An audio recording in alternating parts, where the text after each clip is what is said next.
अस्सलाम वालेकुम नाज़रीन, मैं हूँ अशफाक मुगल। पाकिस्तान में ज़राअत का शोबा ऐसा है जो मुसलसल तनज़्ज़ुली का शिकार है। हर साल जो है वो कोई ना कोई फसल उसमें जो है वो गैर मामूली तौर पर कमी हो रही है। लेकिन इसके बरअक्स जो है वो ज़रई कर्ज़ों की फराहमी जो है वो उसमें तेज़ी के साथ इजाफ़ा हो रहा है। फिर ये सवाल पैदा होता है कि फिर ये ज़रई कर्ज़े कहाँ जा रहे हैं? आया ये ज़रई कर्ज़े वाकई किसानों को मिल रहे हैं? अगर ये किसानों को मिल रहे हैं तो फिर जो ज़राअत की पैदावार है वो कम क्यों हो रही है? और कुछ ऐसे अदाद शुमार भी सामने आए हैं सरकारी ज़राए से कि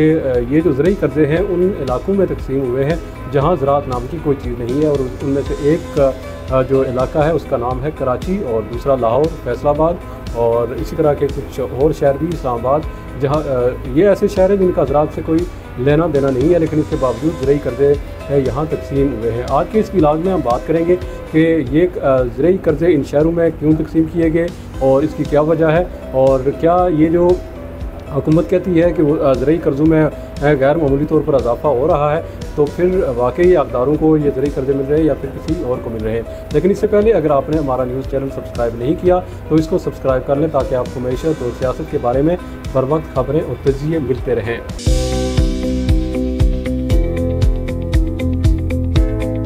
तो बात करते हैं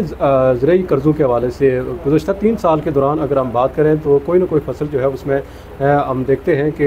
कमी आती है। ख़ासकर अगर हम गंदम की बात करें तो गुज़श्ता 2 साल के दौरान इसकी पैदावार में कमी आई है और इसी तरह गन्ने की पैदावार में भी जो है वो मुसलसल कमी हो रही है। इसके साथ साथ अगर हम बात करें कि कपास की, तो कपास की पैदावार में भी जो है वो गैर मामूली कमी हुई है। जो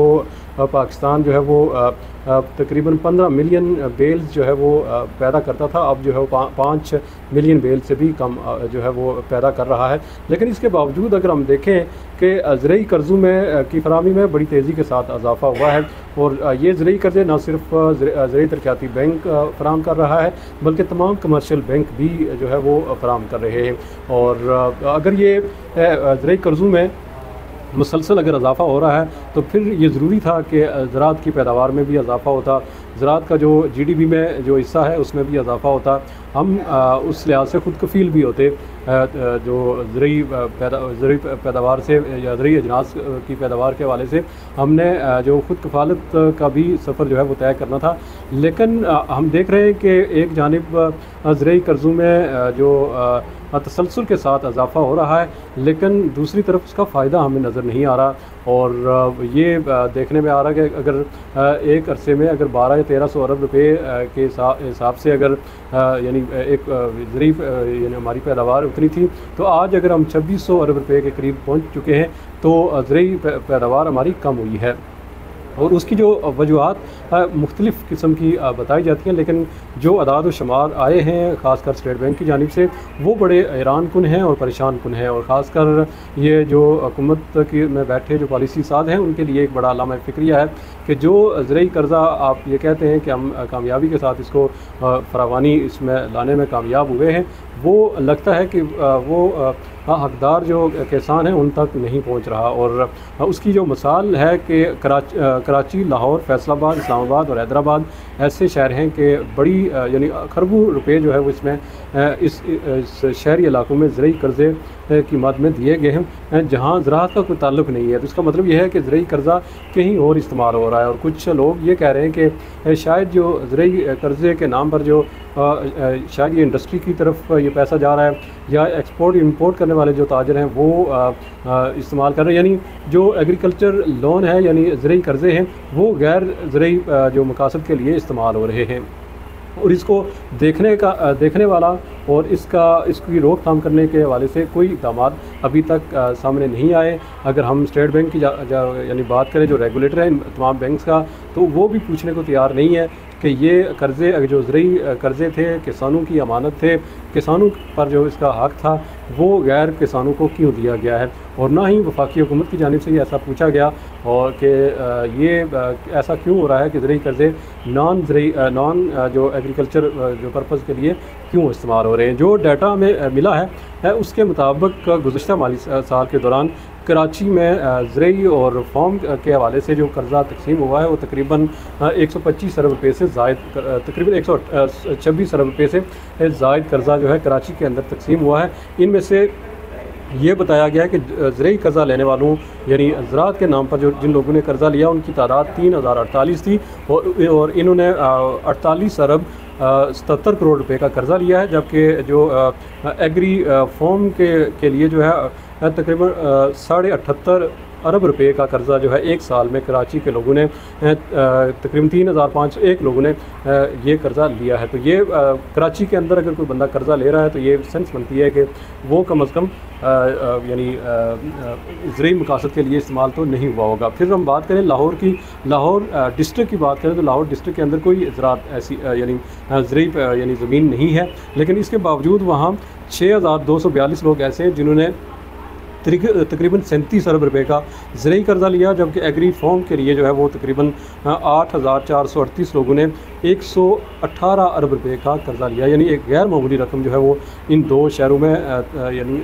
एग्रीकल्चर लोन की मद में ये दी गई है। हालांकि यहाँ पर कोई एग्रीकल्चर लोन यानी कोई एग्रीकल्चर की एक्टिविटी नहीं होती है। इसके बाद हम फैसलाबाद की बात करें। फैसलाबाद एक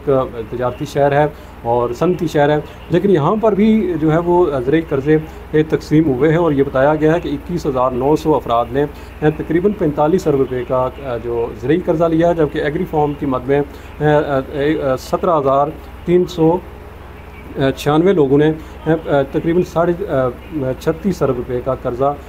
लिया। तो इस तरह ये भी लगता है कि तकरीबन 90 अरब रुपये से ज़ायद जो है वो ये रकम तकसीम हुई है फैसलाबाद में, जो जिसका इससे कोई ताल्लुक़ नहीं है। अगरचे एग्री जो फॉर्म है वहाँ कुछ क्वेश्चन दिया जा सकता है, कुछ रियायत दी जा सकती है कि शायद वहाँ लोगों का कोई कारोबार हो, किसी ने गोट फार्मिंग की हो, किसी ने जो मुर्गी खाना खोला हो या यानी पोल्ट्री फार्म किसी ने खोला हो या कोई और फार्म खोला हो, लेकिन कम अज़ कम एग्रीकल्चर की अगर ज़रूरी ज़मीन नहीं है तो फिर ज़रूरी कर्ज़ा यहाँ पर जो है यानी तकसीम होना ये इट्सेल्फ बता रहा है कि ज़रूरी कर्ज़े के फराहमी में कोई कानून जो है कोई ज़ाब्ता उसको फॉलो नहीं किया जा रहा है बैंकों की जानिब से। फिर ये इस्लामाबाद की बात करें तो इस्लामाबाद में 250 लोगों ने 34 अरब रुपये से ज़ायद का ज़रूरी कर्ज़ा लिया है, जबकि एग्री फॉर्म के हवाले से बताया गया है कि 1564 लोगों ने जो है वो 31 अरब रुपये का कर्ज़ा इस्लामाबाद के लोगों ने लिया। तो इस तरह ये भी तकरीबन 65 अरब रुपये कर्ज़ा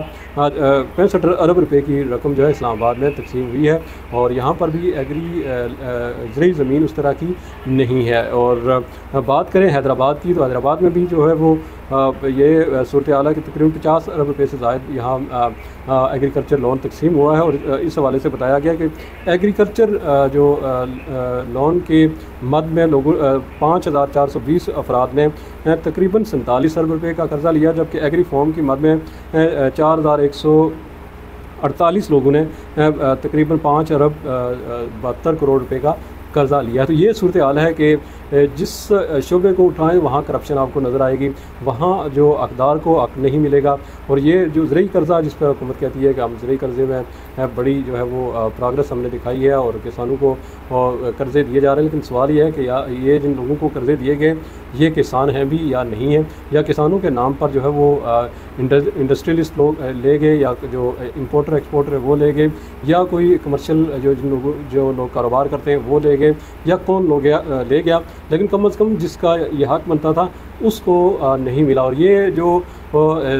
यानी ये रवश है ये बताती है कि एक जानिब ज़रूरी जो पैदावार है वो कम हो रही है, लेकिन ज़रूरी कर्ज़ा जो है उसमें इजाफा हो रहा है। अगर ये प्रोग्राम आपको पसंद आया है तो हमें कमेंट्स करके ज़रूर बताइएगा, हमें आपके फ़ीडबैक का इंतज़ार रहेगा। इसके साथ ही इजाज़त दीजिए, अल्लाह हाफ़िज़।